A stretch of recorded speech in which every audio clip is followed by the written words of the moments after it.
garden hose running into the or the gutter system.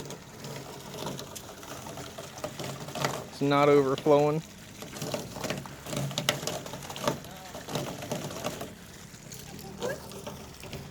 And it comes out here, next to the driveway and the light pole.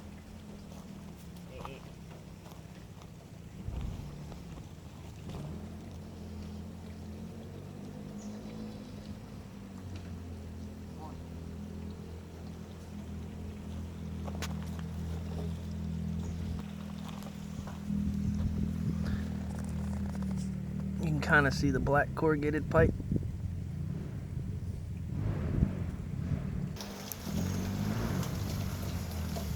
The other gutter system running in. Water coming out here.